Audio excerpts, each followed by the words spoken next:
오늘 말씀 제목은 다윗과 골리앗입니다. 굉장히 유명한 본문이며 교회 안 다닌 사람들도 다 아는 사건입니다. 오늘 본문 17장을 통해서 사무엘상의 주인공이 이제 사울 왕에서 다윗으로 바뀌게 됩니다. 그런데 오늘 본문을 자세히 파고들면 세 가지 시선에 대해서, 즉 세 가지 바라봄에 대해서 기록하고 있는 것을 알게 됩니다. 이스라엘의 시선과 다윗의 시선, 그리고 마지막으로 사울 왕 시선에서 기록하고 있습니다. 당연히 다윗의 시선이, 다윗의 바라봄이 옳은 바라봄이고 이스라엘과 사울 왕의 시선은 잘못된 바라봄입니다. 우리는 이 시간을 통해서 다윗처럼 올바른 시선, 거룩한 시선을 가지고 잘못된 시선을 내려놓고 하나님께 인정받고 복받는 배우게 되시길 축원합니다. 오늘 말씀 우리 주는 메시지는 우리 첫 번째 자막 보고 같이 읽겠습니다. 이스라엘은 골리앗을 바라보았고 두려워했습니다. 첫 번째 시선이 무엇이냐면 이스라엘의 시선입니다. 이스라엘은 두려움의 시선으로 골리앗을 바라보았습니다. 이스라엘과 블레셋의 전쟁이 시작되었는데 블레셋 군대가 골리앗이 등장해서 나와 1대1로 싸우자라고 합니다. 이걸 뭐 대장전 또는 뭐 일기토록 하지 않습니까? 대표로 싸우자. 성경에서는 골리앗의 모습에 대해서, 생김새에 대해서 굉장히 자세히 묘사하고 있습니다. 주인공인 다윗이 등장했을 때는 바로 앞장인 16장 12절을 보면 딱 한 줄 기록하고 있습니다. 간단하게 묘사합니다. 보통 다윗 외에도 다른 사람들을 기록할 때 성경은 자세히 짧게 간략하게 기록합니다. 하지만 골리앗은 무려 4절이나 자세히 기록합니다. 그만큼 골리앗이 두렵고 무서웠던 상대라는 것을 사무엘상 기자가 알려주고 있습니다. 우리 조금 길지만 오늘 본문 17장 4절에서 7절까지 같이 합독하겠습니다. 블레셋 사람들의 진영에서 싸움을 도둔 자가 왔는데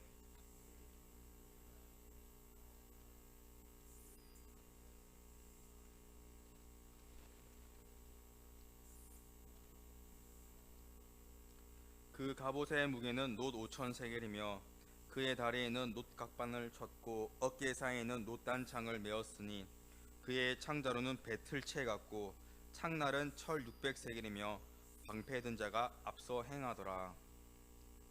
골리앗은 4절이나 이제 들어갈 만큼 굉장히 자세히 묘사하고 있는데 그의 키는 6규빗 한 뼘이요 한 규빗이 이제 약 45cm가 됩니다. 그래서 6규빗이면 45 곱하기 6이면 270cm, 약 2.7m의 한 뼘이 됐습니까? 한 뼘. 이제 한 뼘은 이 한 규빗을 6분의 1 나눈 겁니다. 그래서 대충 6개 한 뼘 대충 계산하면 약 2.8m가 됩니다. 골리앗의 키가 2.8m. 이게 어느 정도냐면 농구 해보시면 알겠지만 농구 골대 있지 않습니까? 농구 골대가 약 2.8m 정도 됩니다. 굉장히 크고 키가 크면 당연히 옆으로도 컸겠죠. 덩치도 컸겠죠. 굉장히 사람이 정말 거인, 괴물 같은 사람이었습니다. 게다가 5절 보시면 갑옷의 무게만 놋 5천 세겔이 되는데 5천 세겔이 지금 시대로 치자면 약 50kg입니다.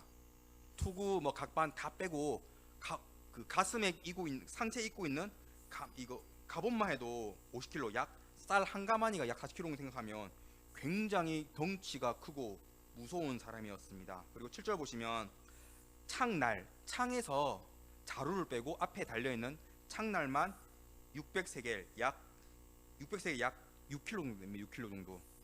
굉장히 크고 무서운 이미지임을 사무엘상 기자는 자세히 기록했습니다.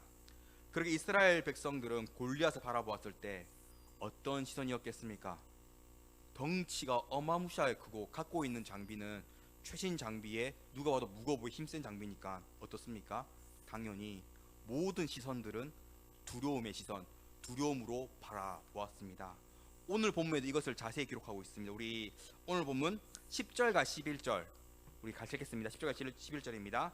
그 블레셋 사람이 또 이르되 이스라엘 군대를 모욕하였으니 사람을 보내어 나와 더불어 싸우게 하라 한지라. 사울과 온 이스라엘이 블레셋 사람의 이 말을 듣고 놀라 크게 두려워하니라. 골리앗이 나와서 이스라엘 군대를 모욕하고 나랑 1대1로 싸우자라고 하는데 그 누구도 나서지 않습니다. 방금 11절에는 사울과 온 이스라엘이 블레 사람 이 말을 듣고 놀라 크게 두려워하니라. 골리앗을 보고 골리앗의 목소리 듣고 크게 두려워했다고 성경은 기록하고 있습니다.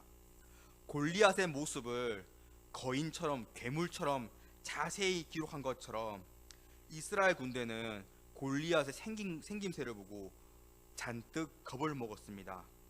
사울왕 밑에 용맹한 장군들이 많았지만 그 누구도 나서지 못했습니다. 아무것도 할 수 없고 두려움에 벌벌벌 떨고만 있었습니다. 사랑하는 우리도 살다 보면 골리앗처럼 내가 정말 무서워하는 어떠한 것을 만날 때가 있습니다. 반드시 만나게 됩니다. 내 힘으로 해결할 수 없는 큰 문제점, 막막하고 내 마음이 낙심되고 좌절할 때 그것이 골리앗 같은 두려움입니다. 일반적으로 이제 젊은 시절에는 제가 아이를 가르쳐 보니까 이제 공부죠, 이제 학업, 학벌, 뭐 수능, 뭐 진학, 진로 다 포함된 거죠. 이런 걸 이제 두려워합니다. 성인이 되면 이제 사회생활을 두려워합니다. 사회생활 안에 또 뭐가 포함되어 있습니까? 인간관계에 포함되어 있고 또 뭐 진급을 하냐 아니면 내가 또 뭐 만년 과장이냐 또 곧 해고되냐 이런 걸로 또 벌벌 떨지 않습니까? 노년에는 뭐 걱정입니까? 건강이 걱정이지 않습니까? 또한 부모가 되면 자녀 걱정이지 않습니까? 자녀가 뭐 몸이 안 좋다, 자녀가 아니면 뭐 공부를 못한다, 자녀가 또 뭐 친구들 사이를 잘 못한다며 늘 걱정이지 않습니까? 또 뭐 돈을 두려워하는 사람들 많이 봤습니다. 물질을 두려워하는 사람들. 또 소심한 사람들은 남들 앞에 나서서 말하는 것도 두려워하는 사람을 많이 보게 되었습니다. 하지만 성경의 메시지는 두려워하라가 아닙니다. 낙심하라가 아닙니다. 포기해라가 아닙니다. 뭡니까? 강하고 그 다음에 뭐죠? 담대하라지 않습니까? 성경 계속해서 우리에게 강하고 담대하라라고 기록하고 있습니다. 대표적으로는 이제 여호수아입니다. 모세가 세상을 떠나고 여호수아 1장에 이제 여호수아가 모세의 뒤를 이었는데 위대한 지도자 모세에 비해서 본인은 아무래도 많이 부족하지 않겠습니까? 여호수아 1장을 보시면 강하고 담대하라는 말씀이 4번이나 강조해서 기록하고 있습니다. 전부 다 여호수아에게 하신 말씀입니다. 여호수아는 강하고 담대하라는 말씀 4번이나 듣고 하나님의 메시지를 확신하고 가나안 땅 전복 전쟁을 준비하게 됩니다. 또한 예레미야에도 이 강하고 담대하라는 말씀이 기록하고 있습니다. 하나님께서 예레미야를 부르시고 너가 이제 이스라엘 사람들에 가서 내 말씀을 선포할 텐데 그들은 너를 배척할 것이다. 하지만 그 다음에 이렇게 말씀하셨습니다. 우리 예레미야 1장 8절 말씀 장악 보고 같이 읽겠습니다. 너는 그들 때문에 두려워하지 말라. 내가 너와 함께하여 너를 구원하리라. 나 여호와의 말이니라 하시고, 하나님께서는 예레미야에게 뭐하지 말라? 두려워하지 말라. 그 다음 뭐죠? 내가 너와 함께하여 너를 구원할 것이다 라고 말씀하셨습니다. 예레미야가 그 말씀 읽으면 눈물의 선지자를 할 만큼 온갖 박해를 당합니다. 말씀을 그대로 전했을 뿐인데 두들겨 맞고 뭐 감옥에 갇히고 구덩이에 빠지고 뭐 전체적으로 괴롭힘 당하고 정말 처참합니다. 하지만 하나님께 말씀하셨죠. 내가 너와 함께 너를 구원하리라. 결국 남유다 왕국이 멸망했을 때도 예레미야는 포로로 끌려가지 않습니다. 하나님께서 정말 예레미야를 지켜주셨습니다. 사랑하는 성도님들, 구원의 하나님은 나와 함께 하십니다. 믿으십니까? 그리하면 우리가 세상을 바라볼 때 그 어떠한 것도 두려워할 필요가 없습니다. 나에게는 큰 문제고 큰 골리앗 같은 존재지만 하나님이 보실 때는 작은 문제고 작은 골리앗 문제일 뿐입니다. 그렇기에 내 시선으로 이스라엘 군대처럼 바라보고 두려워하는 것이 아니라, 두려움의 시선을 가지는 것이 아니라 하나님 나와 함께 하신다는 사실을 믿고 바라볼 때 우리는 승리할 수 있습니다. 내가 무서워하는 것은 다 하나님께 창조하신 피조물이지 않습니까? 나와 함께 하시는 구원의 하나님은 창조주 하나님이십니다. 하나님께 창조하셨고 하나님께서 다스리시고 하나님께서 다 하실 수 있습니다. 그렇게 내가 걱정하는 뭐 건강, 물질, 인간관계, 뭐 진로, 사회생활 뭐 등등 합쳐서 이제 이생의 염려 또는 세상적 두려움이라고 하는데, 이 일생의 두려움, 일생의 염려를, 세상적 두려움을 하나님께서 충분히 해결하실 수 있습니다. 나는 할 수 없을지 몰라도 하나님은 할 수 있습니다. 그렇게 우리는 강하고 담대하게 하나님만을 의지해야 합니다. 또한 이런 일생 염려 외에도 우리가 두려운 것 중 하나는 제가 보니까 전도와 사역이 있습니다. 뭐 더 있겠죠. 전도를 해야 하는데 거절당할까봐 두려워서 못하겠다는 분들 많이 보았습니다. 하나님께서 나와 함께 확신하면 그 전도하는 시간도, 그 전도하는 말도 함께 하시기 때문에 복음이 들어갈 수 있습니다. 하나님 나와 함께하면 어떻게 될까요? 내 전도 대상자 바라볼 때 그 영혼이 불쌍합니다. 아이고, 내가 전도 안 하면 저 사람 지옥 갈 텐데, 내가 사랑하는 가족, 친척, 친구들, 뭐 직장 동료들, 내 지인들 지옥 갈 텐데 불쌍한 마음 들지 않겠습니까? 그렇게 하면 두려움이 아니라 정말 이 사람 어떻게든 전도해야 한다, 어떻게든 기도해야 한다라고 마음이 가게 됩니다. 또한 사역입니다. 이제 연말이라서 사역이 이제 조정될 텐데, 교회에 있는 많은 성도들이 뭐 섬기겠다는 감사한 분들도 있는데, 많은 분들이 못하겠다는 분도 굉장히 많이 만나게 됩니다. 식당 못해요, 뭐 찬양대 못해요, 교사 못해요, 운전 못해요, 청소 못해요, 뭐 등등. 사역을 섬길 때 뭐 바빠서 못할 때도 있겠지만, 바쁜 걸 제외해서 대부분은 두렵다라고 합니다. 내가 밥을 했는데, 내가 청소를 했는데 뭐 김건사가 나를, 뭐 이집사가 나를 뭐 이렇게 할까봐 무섭다라고 합니다. 여러분, 사역은 사람에게 평가받으려 하는 것이 아닙니다. 사역은 누구에게 평가받습니까? 살아계신 여호와 하나님입니다. 내가 섬기는 것도 다른 사람의 잘 보고 인정받고 내가 입지를 쌓기 위해 하는 것이 아니라, 내 작은 선신을 통하여서 하나님께 영광되기 위해서, 우리 베델교를 위해서, 예수님 몸된 베델교를 위해서 섬겨야 합니다. 그렇게 두려워할 필요가 없습니다. 하나님께 영광의 사실을 확신하고 기쁨으로 섬겨야 합니다. 두려운 걸 바라보면 우리는 이스라엘 군대처럼 벌벌벌 떨며 아무것도 하지 못하며 결국 쓰러지게 됩니다. 구원의 하나님이 나와 함께하는 사실을 믿을 때 내 마음에 평안과 회복과 은혜가 오고, 골리앗의 문제를 뛰어넘고 승리하고 다시 일어날 수 있습니다. 세상 모든 것들은 결국 지나가면 다 없어지지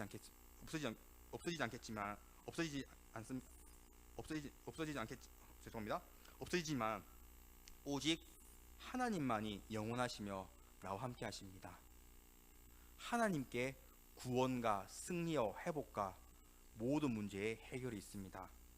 오늘 말씀 마음에 새겨서 두려운 시선이 아니라 하나님께서 나와 함께 하신다는 확신의 시선을 가지고 귀하게 쓰임 받는 벨류의 시길 축원합니다. 우리 두 번째 같이 읽겠습니다. 다윗은 하나님만 바라보았고 승리했습니다. 이스라엘과 정반대의 시선을 가진 사람, 정반대의 바라봄을 가지고 있는 사람은 다윗이었습니다. 다윗은 골리앗을 바라본 것이 아니라 함께 하시는 하나님을 바라보았습니다. 다윗의 형들 중 세 사람이 전쟁터에 지금 참석해서 아버지 이새가 형들의 안부가 궁금해서 다윗에게 곡식 한 에바, 떡 10덩이, 치즈 10덩이를 주고 천부장들에게 나눠주고 형들이 무사한지 좀 알아보라 라고 합니다. 다윗이 아버지의 말씀에 순종해서 전쟁터로 나가는데 이스라엘 군대 분위기가 이상하고 앞에 골리앗이 소리치는 걸 듣게 됩니다. 이스라엘 군대를 모욕하는 소리였습니다. 이때 다윗은 골리앗을 보고 똑같이 두려워했을까요? 아닙니다. 오직 다윗은 골리앗이 아니라 하나님을, 함께 하시는 하나님을 바라보았습니다. 우리 36절 말씀을 같이 읽겠습니다. 주의 종이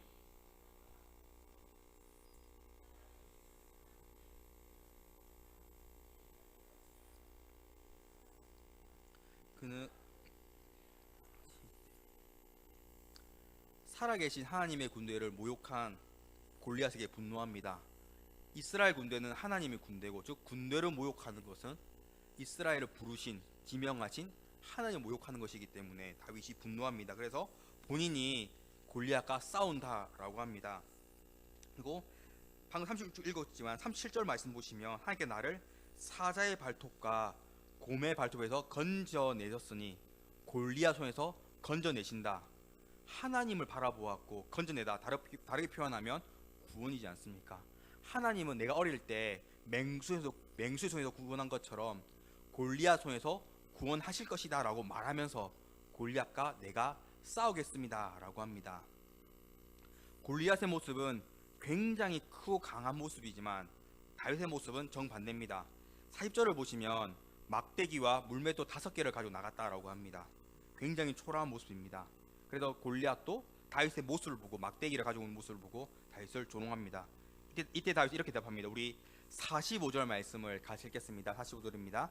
다윗이 블레셋 사람에게 이르되 나는 만군의 여호와 이름 곧 내가 모욕하는 이스라엘 군대의 하나님의 이름을 내게 나아가노라.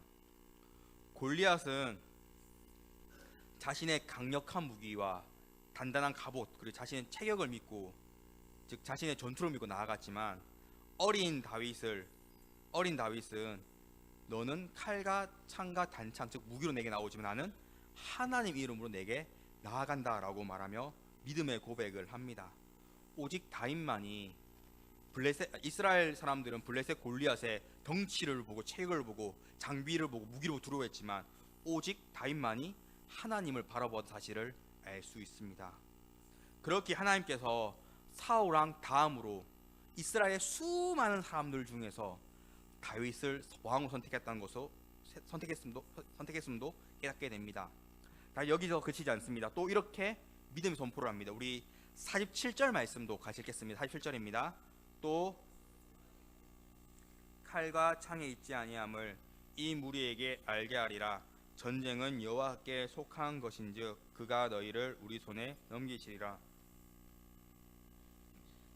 다윗은 골리앗과 싸우기 전에 이스라엘 진영에 왔고 당연히 이스라엘 분위기를 보았습니다. 다 겁에 벌벌 떨면서 이런 분위기를 보았습니다. 그래서 다윗 하는 말이 하나님의 구원하심이 칼과 창 있지 아니함을 이 무리에게 알게 하리라. 떨고 있는 이스라엘 군대에게 하나님의 구원하심이 칼과 창이 있지 않고 하나님께 있다는 것을 너희가 이스라엘 군대에게 보여주겠다. 즉 이스라엘 군대를 일깨워 주겠다. 이스라엘 군대를 다시 일어서게 하겠다라고 믿음의 선포를 합니다. 그리고 골리앗과 다윗 싸움이 시작됐는데 다들 알다시피 다윗이 던진 물맷돌이 골리앗 이마에 맞았고 골리앗 쓰러지게 됩니다. 그래서 다윗이 골리앗의 칼을 빼서 골리앗의 목을 베고 다윗이 승리합니다. 이 모습을 보고 두려움에 떨던 이스라엘 군대는 아까 읽었던 47절 말씀처럼 담대함을 먹게 됩니다. 하나님께서 함께 하신다. 그래서 블레셋 군대를 무찌르게 되고 블레셋 군대는 겁을 먹고 다 도망가고 패배하게 됩니다. 즉 다윗 한 명 때문에 이스라엘 군대가 골리앗도 이기고 전쟁에서 크게 승리합니다. 사랑하는 성도님들, 우리도 이 땅 가운데 살아갈 때 다윗처럼 오직 하나님께 시선을 고정해야 합니다. 오직 하나님만을 바라봐야 합니다. 다윗이 골리앗 이긴 이유는 물맷돌 세계 챔피언 금메달리스트 이런 것이 아니라 하나님이 다윗과 함께했기 때문입니다. 왜냐하면 다윗만이 하나님을 굳게 믿었고 하나님만을 바라보았기 때문입니다. 그래서 하나님께서 다윗을 도우사 그의 물맷돌이 빗나가지 않도록 도와주셨습니다. 한 가지 이야기를 나누겠습니다. 인도 선교사님들이 참 많은데 그 중에 또 유명하신 분이 에이미 카이클이라는 여자 선교사가 있습니다. 에이미라고 명칭하겠습니다. 에이미 선교사는 1950년대에 인도에 선교하신 분인데 정말 위대하신 분입니다. 이 사람 일대일 읽어보면 모든 선교사님 다 참 대단하신 분입니다. 일화 중 하나가 인도에 전도하다가 어떤 아줌마한테 두들겨 맞았다고 합니다. 힌두교 교인이었죠. 두들겨 맞아 너무 심하게 하는데 그리고 좀 회복하고 다시 일어나서 자기를 두들겨 팬 그 아줌마 찾아가서 전도했다라고 합니다. 보통은 전도하다가 어떤 사람이 나를 욕하고 나를 때리면 다음에 만나면 좀 피해가지 않습니까? 저도 마찬가지입니다. 하지만 그분은 참 대단한 게 자기를 두들겨 패면 끝까지 쫓아가서 또 전도했다라고 합니다. 이 에이미 선교사 참 대단하신 분인데 전도하다가 한 가지 잘못된 문화, 악한 문화를 포착합니다. 그게 뭐냐면 인도 사람들이 워낙 그 인구가 많지 않습니까? 지구도 많지 않습니까? 그래서 가나안 인도 사람들은 자신의 어린 딸들을, 어린 소녀들을 힌두교 사원에 창기로 팔아버리는 모습을 보게 됩니다. 왜냐하면 워낙 자녀가 많기 때문에 뭐 별 볼 일 없는 애들, 몸 약한 어린 소녀들을 판다는 겁니다. 부모가 이 돈 몇 푼을 벌기 위해서 창기로 팔았습니다. 그래서 이 소녀들은 좀 싼값에 팔리고 평생을, 그 10대 어릴 때부터 죽을 때까지 창기로 평생을 그 끔찍하게 살아야 한다고 합니다. 이걸 보고 에이미는 충격받습니다. 이런 문화가 있다니. 하나님께 기도합니다. 하나님께서 이미 말씀하십니다. 너가 해야 한다. 그래서 단순 선교만으로 단순 복음만 끝날 문제가 아니구나. 내가 이 인도 소녀들을 위해서 지낼 곳을 또 빼내올 곳을 만들어야겠다 싶어서 펠로우십이라는 선교 단체를 만들었고, 거기서 이제 가난한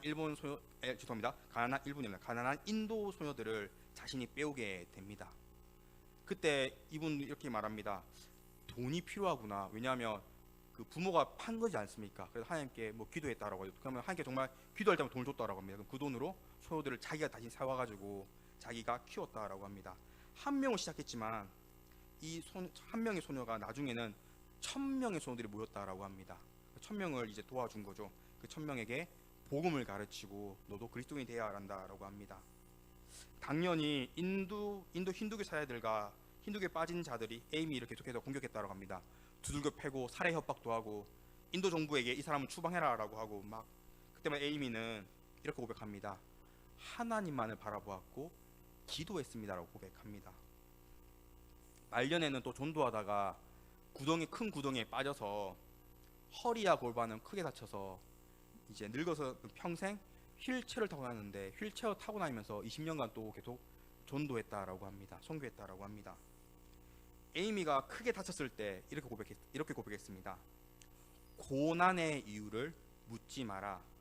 고난 가운데에 오직 하나님만 바라보라라고 고백했습니다. 그리고 자신의 도움을 준 인도 소녀들 1000명에게 이렇게 가르쳤다라고 합니다. 사람을 보지 말고 상황을 보지 말고 하나님만 바라봐야 한다. 에이미는 평생 하나님을 바라봐야 한다. 자신이 아무리 힘든 핍박과 박해를 당해도, 장애가 생겼어도 계속 하나님 바라보며 복음 사역을 감당했습니다. 사랑하는 성도님들, 에이미의 고백처럼 고난의 이유를 묻는 게 아니라, 으악 재수 없어, 하나님 왜 나에게 이런 일을 이렇게 하는 것이 아니라, 하나님 왜 나에게 이런 일을 주셨으면 이렇게 따지는 것이 아니라, 에이미 고백처럼 고난 가운데 하나님만을 바라보셔야 합니다. 이스라엘 군대는 고난 가운데 고난만을 바라보았습니다. 골리앗만을 바라보았기 때문에 아무것도 할 수 없었고 덜덜덜 두려움에 떨기만 했습니다. 오직 다윗만이 골리앗 문제 가운데 하나님을 바라보았을 때 승리할 수 있었습니다. 하나님만을 바라보는 성도는 하나님께서 반드시 함께 하시며 승리케 하시며 은혜를 베풀어 주시고 크게 사용하십니다. 믿으십니까? 그렇게 우리는 어떠한 상황 가운데서도, 뭐 내가 몸이 아프다, 내가 지금 물질이 힘들다, 인간관계 때문에 힘들다, 뭐 이런 여러 가지 문제 가운데서도 하나님만을 바라보고 하나님께 기도해야 합니다. 지금 내 삶 가운데 힘든 점이 있으면, 고민거리가 있고 골리앗 같은 큰 문제가 있다면 낙망하고 절망하고 뭐 다른 방법 찾는 것이 아니라 하나님만을 바라보시고 기도하셔야 합니다. 힘든 문제만 바라보면 결국 사람 일어설 수 없습니다.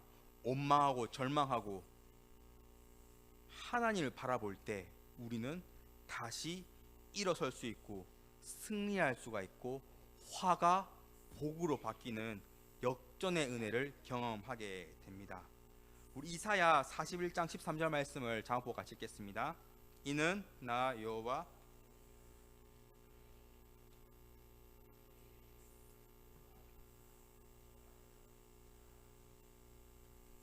이사야 말씀입니다. 이 말씀 외웁시다. 우리가 두려워하지 말라 내가 너를 도우리라. 한 번 더 같이 읽겠습니다. 시작. 두려워하지 말라 내가 너를 도우리라. 살다 보면 아까 말한 것처럼 이생의 염려, 수많은 두려움을 만나게 됩니다. 그때 함께 말씀하십니다. 두려워하지 말라 내가 너를 도우리라. 성경 읽어보면 고난이 없었던 신앙의 믿음의 선지들이 없었습니다. 뭐 아브라함, 모세, 노아, 오늘 말하면 다윗 뭐 다 위기가 있지 않았습니까? 그 가운데 그들이 어떻게 했습니까? 하나님께서 도와주지 않았습니까? 그렇기 때문에 우리는 두려워하는 것이 아니라 다윗처럼 에이미처럼 신앙의 선진들처럼 하나님만을 바라보셔야 합니다. 하나님께 기도해야 합니다. 하나님만을 바라볼 때 나와 내 가정, 내 자녀들, 내 손주들 그리고 우리 베델교회 가운데 하나님께서 크신 도우심으로 반드시 은혜를 베풀어 주십니다.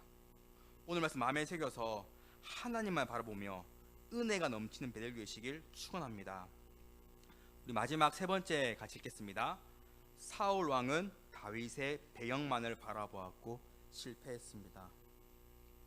다윗과 골리앗 내용은 다들 알다시피 다윗이 골리앗과 싸워서 이겼다라고 보통 이렇게 내용이 끝납니다. 하지만 17장을 전체를 보면 다윗이 골리앗 쓰러뜨린 내용은 54절까지입니다. 그리고 17장은 조금 더 있습니다. 바로 55절에서 58절까지 내용이 더 있습니다. 이게 결론 부분인데 여기서는 사울왕이 등장해서 사울왕의 시선에 대해서 기록하고 있습니다.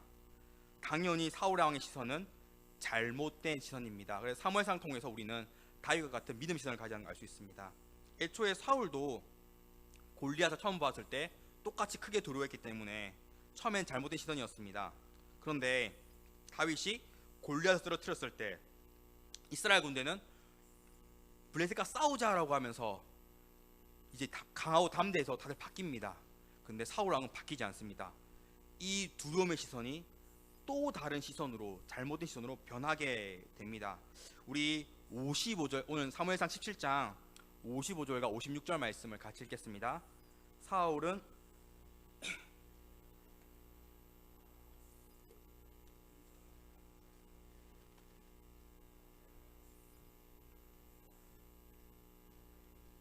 왕이여 왕의 사심으로 맹사옵나니 내가 알지 못함나이다 하매 왕이 이르되 너는 이 청년이 누구의 아들인가 물어보라 하였더니 자 사무엘상 16 앞장이 16장을 보면 사울 왕은 다윗이 누군지 알고 있습니다. 자신이 악령 때문에 번뇌에 빠졌을 때 다윗이 수금으로 찬양을 연주해서 이 번뇌를 이 악령을 쫓아내는 역할이고 또한 왕의 무기든 자 즉 경호원이라 했습니다. 경호원이었기 때문에 다윗이 누군지 알고 있었습니다. 그냥 젊은 신하, 젊은 부하 중 한 명으로 알고 있었습니다. 그래서 다윗이 누구의 아들인지 즉 다윗의 아버지가 누구인지는 몰랐습니다. 그 전까지 신경 안 쓰다가 그래 수금 잘하지 날 잘 지키지 하다가 골리앗 쓰러뜨리고 영웅이 되자 이제 부하 아버지께서 물어봅니다. 제가 누구의 아들인지 즉 아버지가 누군지 알아보라 라고 합니다. 왜 다윗의 아버지를 조사했을까요? 간단합니다.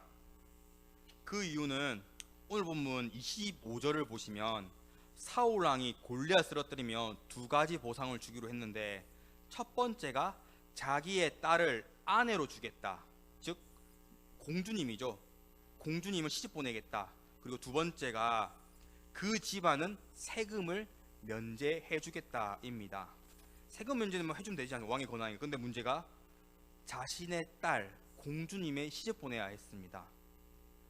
그 당연히 다윗이 누군지 나왔는데 이 아버지가 어떤 사람인지 다르게 표현하면 다윗의 배경이 다윗의 가문이 어떤 가문인지 알아보라라고 시키는 것입니다. 아무것도 가진 게 없는 서민의 아들을 원하는 것이 아니라 지역 유지라고 하지 않습니까? 유명한 사람 지역 유지라든지 명망이 있는 가족 또는 재산이 많은 부자 가족임을 바랬기 때문입니다.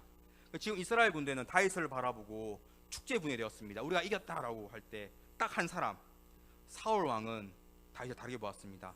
이스라엘 병사들은 다윗을 바라볼 때 영웅이지 않습니까? 골리앗으로 승리하겠으니까 영웅이다. 정말 얘 말대로 하나님께 우리 함께 하신다라고 다윗을 바라볼 때 놀라움의 시선으로 바라보았겠지만 딱 한 사람 사울 왕은 제 배경이 뭐고 제 가문은 뭐고 제 아버지가 뭐 하는 분이고 철저히 알아내라라고 합니다. 지금 시점 무슨 말이겠습니까? 제 다윗의 스펙을 알아보라라고 하는 것입니다. 결국 사울의 시선은 세상 사람들의 시선과 같습니다. 세상 사람들이 사람 볼 때 뭘 봅니까? 가장 먼저 외모를 보고 입고 있는 옷 명품인지 들고 있는 가방 뭐 구두도 명품인지 보고 그 다음 남자끼리는 이제 차를 보지 않습니까? 야 저 차 뭐 좀 싸구려 차 탄다 이러면서 비싼 차 탄다. 그 다음에 하는 게 직업을 물어보고 연봉을 물어보고 서울 사는 것도 물어봅니다. 이제 강남이 비싼 지역이기 때문에 사는 것도 물어보고 아파트 이름도 물어보고 주택이냐 아파트도 뭐지 브랜드도 물어보고 브랜드 등급이 있기 때문에 그 다음 또 평당 얼마냐도 물어봅니다. 그 다음 하는 말이 부모님은 뭐 하시는 분이냐. 부모님이 뭐 고위 관리자 이러면 또 대기업 이러면 또 좋아하지 않습니까? 자산은 얼마냐. 그 다음 또 물어본 게 학벌, 근데 대학교는 뭐 전공이 뭐냐 이렇게 물어보지 않습니까? 이걸 조합해서 뭐라고 하냐면 세속의 시선이라고 합니다. 세상 사람들은 다른 사람 바라볼 때 이 사람이 얼마나 착하고 성실한 이런 걸 보는 것이 아니라 딱 볼 때 세속의 시선만을 바라봅니다. 얘가 어떤 배경인지 어떤 스펙인지. 지금 사울이 영웅 다윗을 바라볼 때 세속의 시선으로 바라보았습니다. 이왕 나와 이제 사돈 관계 가족이 될 텐데 그래도 잘 나가는 집안에 도련님 같은 사람이 좋겠다. 가난한 서민의 아들이 아니라. 사랑하는 성도님들, 지금도 많은 성도들이 믿음의 시선이 아니라 다윗처럼 하나님을 바라보는 믿음의 시선이 아니라 세속의 시선으로 교회를 바라볼 때가 참 많습니다. 다윗을 보시면 알겠지만 다윗이 그래 내가 골리앗과 싸워서 공주와 결혼해서 인생을 바꾸겠다라고 하지 않았습니다.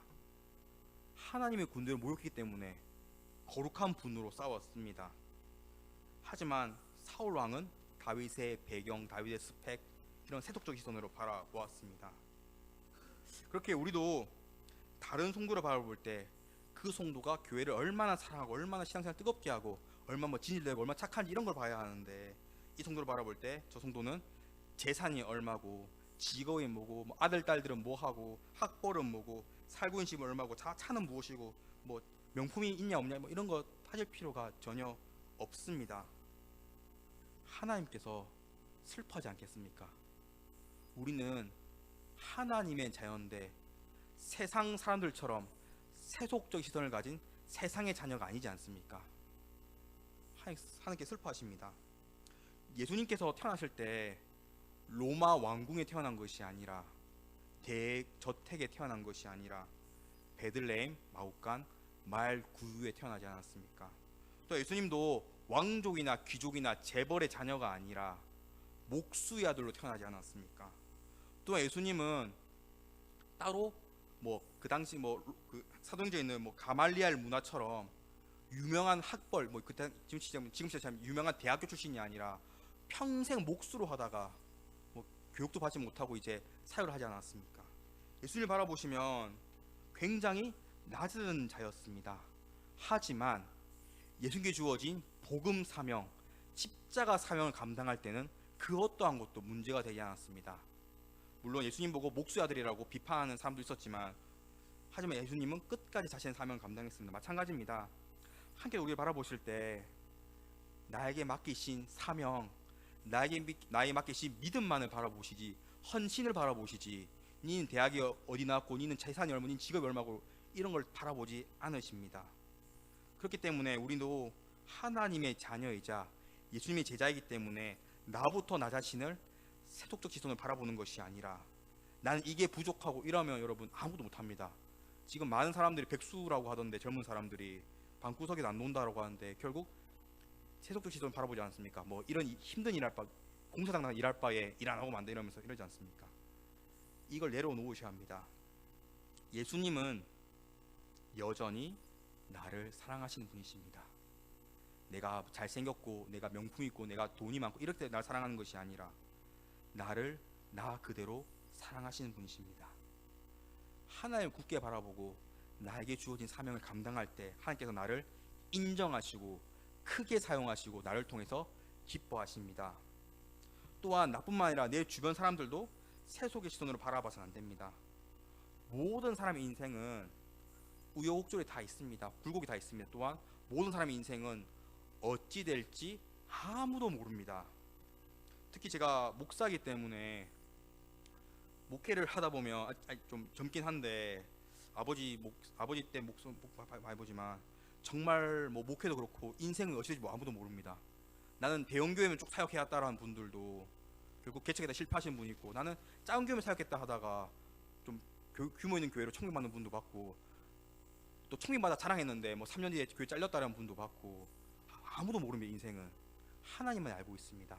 그리고 우리가 내 인생과 남의 인생을 쉽게 판단하고 재단에서는 절대 안 됩니다. 하나님을 바라보고 다윗처럼 하나님을 바라보는 거룩한 시선을 가져야 합니다. 사울 왕처럼 세독적인 시선을 내려놓으셔야 합니다. 우리 시편 20편 7절 말씀을 같이 읽겠습니다. 어떤 사람은 병거, 어떤 사람은 말을 의지하나 우리는 여호와 하나님의 이름을 자랑하려다. 시편 말씀에는 병거와 말 무엇이겠습니까? 결국 이거 군사력이지 않습니까? 세상의 왕들은 군사력을 자랑했습니다. 우리는 군대가 몇 만이고 막 하지만 우리는 여호와 하나님 이름을 자랑하려다. 하나님만 의지하고 하나님께 영광 돌리겠다라는 고백입니다. 말씀을 정리하겠습니다. 우리의 시선은 다윗처럼 하나님만을 바라보아야 합니다. 이스라엘 군대처럼 두려운 것만 계속 바라보고 있으면 아무것도 할 수 없습니다. 결국 낙담하게 됩니다. 사울 왕처럼 또한 세속적인 시선을 가져서는 안 됩니다. 제가 어떻고 저거 어떻고 절대 안 됩니다. 두려운 시선, 세속적인 시선은 결국 은혜가 없습니다. 나만 힘들고 나만 존먹을 뿐입니다.